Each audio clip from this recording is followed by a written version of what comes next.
ಕರ್ಮಾಣಿ ಕುರುವಂತಿ ಇತಿ ಮನುಷ್ಯ.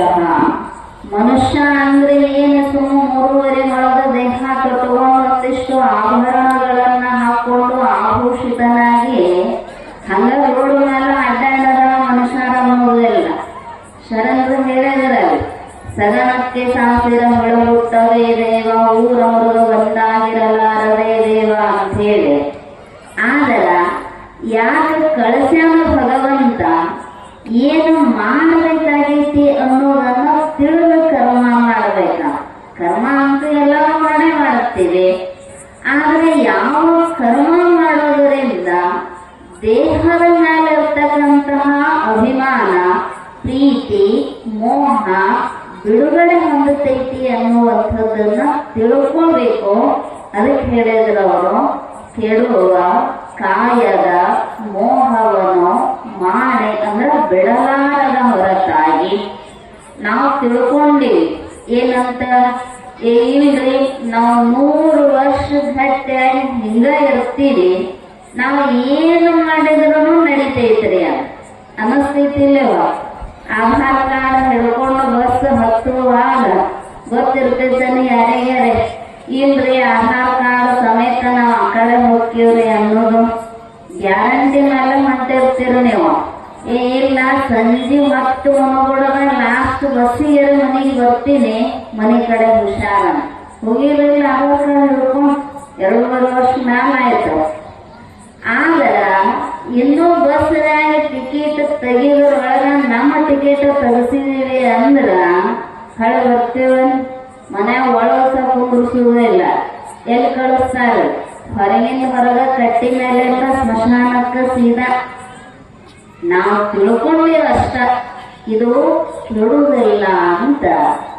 ಆದ್ರೆ ಇದನ್ನ ವಿಚಾರ ಮಾಡಬೇಕು ಅಂತಾರ. ಯಾಕ ಅಂದ್ರ ಇದು ಎದರಿಂದ ತಯಾರಾಗೈತಿ ಮತ್ತು ಇದರ ಕಾರಣವೇ ಕೆಡತೈತಿ ಅಂದು ಒಳಗ ಇನ್ನ ಕಾರ್ಯ ಕೆಡುವುದಿಲ್ಲೇನೋ ಕೇಳ್ತಾರ ಅವರು. ರಾತ್ರಿ ಮಾಡಿರ್ತಕ್ಕಂತಹ ಅನ್ನ ಬೆಳಿಗ್ಗೆ ಹಳಸಿ ಕೆಡತೈತಿ ಅಂದ ಒಳಗ ಅನ್ನದಿಂದಲೇ ಹುಟ್ಟಿ ಅನ್ನದಿಂದಲೇ ಬೆಳೆದಿರ್ತಕ್ಕಂತಹ ಶರೀರ ಅಸ್ತತೆ ಜಾಯತೆ ವರ್ಧತೆ ಪರಿಣಾಮತೆ ಅಪಕ್ಷೀಯತೆ ವಿನಶ್ಯತೆ 6 ವಿಕಾರಗಳಿಂದ ಕೂಡಿರ್ತಕ್ಕಂಥದ್ದು. ಮತ್ತೆ ಇದು ಶಾಶ್ವತವಾಗಿ ಹಿಂಗ ಇರಾಕ ಸಾಧ್ಯ ಐತೇನೋ? ಯಾಕ ಮೋಹ ಬಿಡು ಅಂತ ಹೇಳ್ತಾರೋ ಅಂದ್ರ, ಅದು ನಿತ್ಯ ಸತ್ಯವಾಗಿತ್ತು ಅಂದ್ರ ನೀ ಪ್ರೀತಿ ಮಾಡಿದ್ರ ಅದಕ್ಕೊಂದು ಲಾಭ ಐತಿ.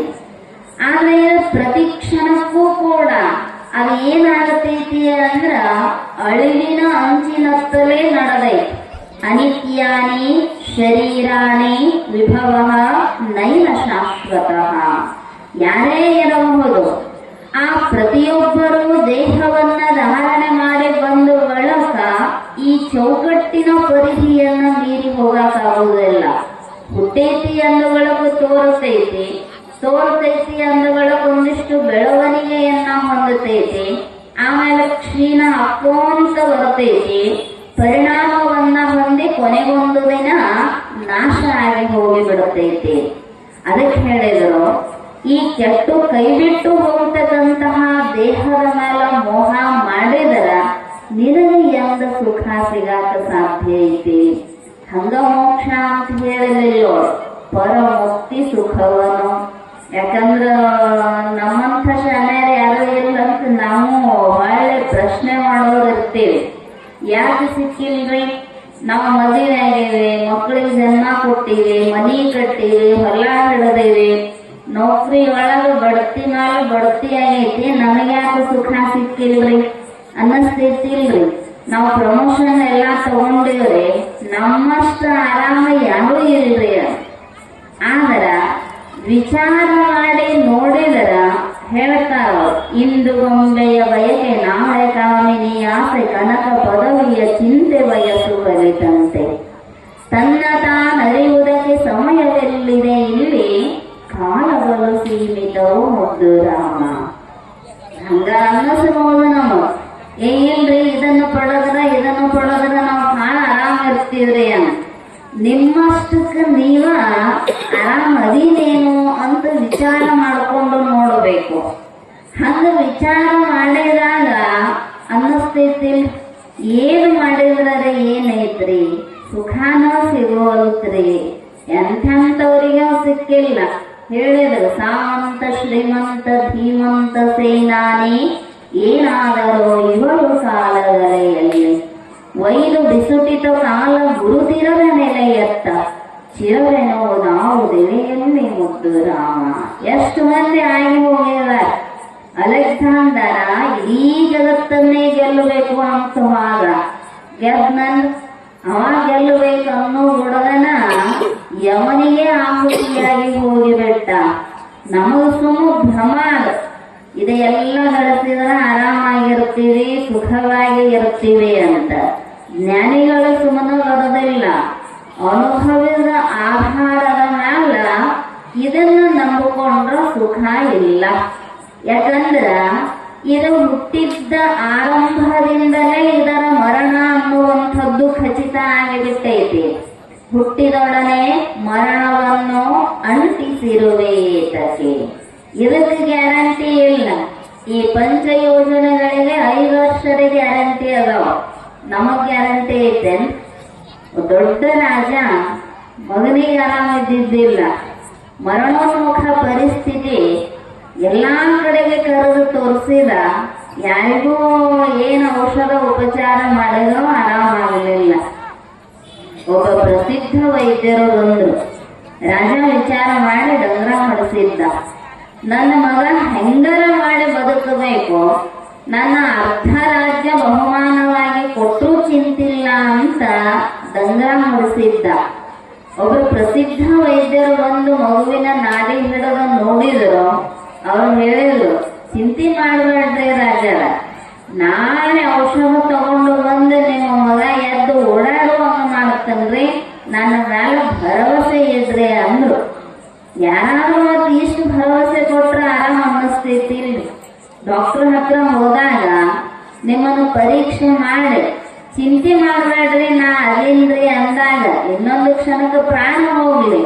ಆದ್ರೆ ಡಾಕ್ಟರ್ ಅಷ್ಟು ಹೇಳಿದ್ರು ಅಂದ್ರೆ ಮನುಷ್ಯನ ಅರ್ಧ ಗದ್ದು ಕಡಿಮೆ ಆಗ್ತೈತಿ. ಮತ್ತೆ ಇಲ್ರಿ ಇದೇನ್ ಯಾರ ಕಡೆನೂ ಆಗೋದಿಲ್ಲ, ಹೊಳ್ಳಿ ಮನಿ ಕರ್ಕೊಂಡು ಹೋಗ್ರಿ ಅಂದ್ರ ಇನ್ನೊಂದು 90 ಬದುಕು ಮನುಷ್ಯ ಈಗ ಪ್ರಾಣ ಬಿಡುತ್ತಾನ. ಆ ಡಾಕ್ಟರ್ ಹಂಗ ಹೇಳಿದ ಬಳಿಕ ರಾಜನನ್ನು ಸ್ವಲ್ಪ ನಿರಂಬಳ ಆಯ್ತು. ಆಯ್ತ್ರಿ ಬೆಳಿಗ್ಗೆ ಜಲ್ದಿ ಬರ್ರಿ ಔಷಧ ತಗೊಂಡು ಅಂದ್ರು. ಇನ್ನೇನ್ ಹಿಂಗ ಹೂ ಅಂದ ಹೊರಸ್ಲ ದಾಟಿ ಒಂದು ಹೆಜ್ಜೆ ಹೊರಗಿತ್ತು, ಇನ್ನೂ ಒಂದು ಕಾಲು ಒಳಗಿತ್ತು. ಕುಸಿದು ಬಿದ್ದ ಆ ಪ್ರಸಿದ್ಧ ವೈದ್ಯರೇ ನಿಧನವನ್ನ ಹೊಂದಿರು. ಅವರು ಸತ್ತು ಹೋಗಿಬಿಟ್ರು. ಅವಾಗ ರಾಜ ಅಂದ, ನನ್ನ ಮಗನು ಬದುಕಿಸ್ತೀನಿ ಅಂತ ಭರವಸೆ ಕೊಟ್ಟವರೇ ಹೋಗಿಬಿಟ್ರಲ್ಲ, ಇನ್ ಹ್ಯಾಂಗ ಗತಿ ಅನ್ನಿಸ್ತಿಲ್ರಿ ಒಮ್ಮೊಮ್ಮೆ.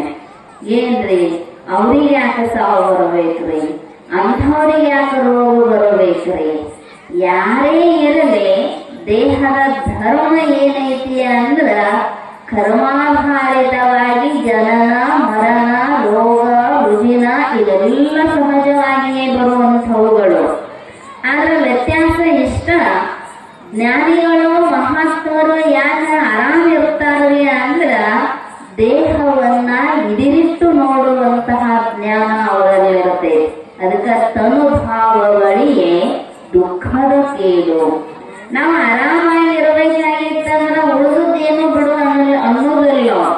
ನಿನ್ನ ಶರೀರದ ಮೇಲಿನ ವ್ಯಾಮೋಹವನ್ನ ಬಿಟ್ಟು ಬಿಡು, ನೀ ಆರಾಮಾಗಿ ಇರ್ತೀಯ ಅಂತ ಹೇಳಿದ್ರು. ಅದಕ್ಕೆ ಹೇಳ್ತಾರೋ, ಏನೇ ಬಂದ್ರೂ ಕೂಡ ನಾವು ನಿಶ್ಚಿಂತೆಯಾಗಿ ಇರಬೇಕಾಗಿತ್ತು ಅಂದ್ರೆ ಚಿಂತೆ ಹೆಚ್ಚು ವಿಷಯ ವಸ್ತುವಿನ ಸಂಘವನ್ನ ಬಿಟ್ಟು ಬಿಡಬೇಕು. ಅದಕ್ಕೆ ಹೇಳಿದ್ರು, ಪಡೆವೆ ನೀನೆಂದಿಗೆ ಪರಮುಕ್ತಿ ಸುಖವನ್ನು, ಕೆಡುವ ಕಾಯದ ಮೋಹವನ್ನು ಮಾನು ಮನುಜ. ನಮ್ಮೆಲ್ಲರ ಇಚ್ಛಾ ಪೂರ್ಣ ಸುಖ ಅನ್ನುವಂಥದ್ದು ಇದ್ದಾಗ ಆ ಸುಖಕ್ಕೂ ಒಂದಿಷ್ಟು ಪ್ರತಿಬಂಧಕ ರೂಪವಾಗಿರ್ತಕ್ಕಂತಹ ದೇಹದ ವ್ಯಾಮೋಹವನ್ನ, ದಹ್ಯತೆ ಇತಿ ದೇಹ, ಹುಟ್ಟಿದಾರಂಭದಿಂದಲೇ ಹಿಂದೆ ಒಂದು ಬೆನ್ನಿಗೆ ಬೋರ್ಡ್ ಹಾಕ್ಯಾನ ಭಗವಂತ. ಈಗ ನೀವು ಯಾವಾರ ದೊಡ್ಡ ನಗರಕ್ಕೆ ಹೋಗದೆ ಅಂದ್ರೆ ಈ ಬದಾಮಿಗೆ ಹೋಗುವಾಗ ಎಂಟ್ರನ್ಸಿಗೆ ಒಂದು ಬೋರ್ಡ್ ಹಾಕಿರ್ತಾರ, ಚಾಲುಕ್ಯ ನಗರಿಗೆ ಸುಸ್ವಾಗತ. ಅದನ್ನ ನೋಡಿ ನಾವು ಬಹಳ ಹೀಗಾಗಿರ್ತೈತಿ, ಅವನ್ನ ಸ್ವಾಗತ ಮಾಡಿದ್ರಿ ಅಂತ. ಹಳ್ಳಿ ಹೋಗುವಾಗ ಒಂದಿಷ್ಟು ಬೋರ್ಡ್ ನೋಡ್ಬೇಕು ನಾವು, ಹೋಗಿ ಬನ್ನಿ ಧನ್ಯವಾದಗಳು ಅಂತ ಹಾಕಿರ್ತಾರೆ. ನೋಡಿದ್ರಿ ಎಂದರ ಬಸ್ನ ಬೋರ್ಡ್. ಹಂಗ ದೇಹವನ್ನ ತೊಟ್ಟು ಬರುವಾಗ 100 ವರ್ಷ ಅಂತೇನು ಭಗವಂತ ಹೇಳಿದನಲ್ಲ, ಅದನ್ನ ಕೇಳಿ ಬಹಳ ಆನಂದ ಅನಿಸೈತಿ ನಮಗ. ನಾವು ಬಂದು ಮಾಡಬೇಕಾದದ್ದನ್ನ ಮಾಡದೇ ಇರುವಾಗ ಹಿಂದೆ ಒಂದು ಬೆನ್ನಿಗೆ ಸಿಕ್ಕ ಹಾಕಿ ಕಳಿಸಾನ ಭಗವಂತ. ನೋ ಗ್ಯಾರಂಟಿ 100 ವರ್ಷ ಆದ್ರ 3 ವರ್ಷನೋ 70 ವರ್ಷನೋ 30 ವರ್ಷನೋ ನೋ ಗ್ಯಾರಂಟಿ, ಕುಂತಲ್ಲೇ. ಅದಕ್ಕೆ ಹೇಳಿದ್ರು ಅವರು, ಈ ಕೆಡುವಂತಹ ದೇಹದ ಮೇಲೆ ಮೋಹ ಮಾಡಿ ಸುಖವಾಗಿ ಇರಾಕ ಸಾಧ್ಯ ಇಲ್ಲ.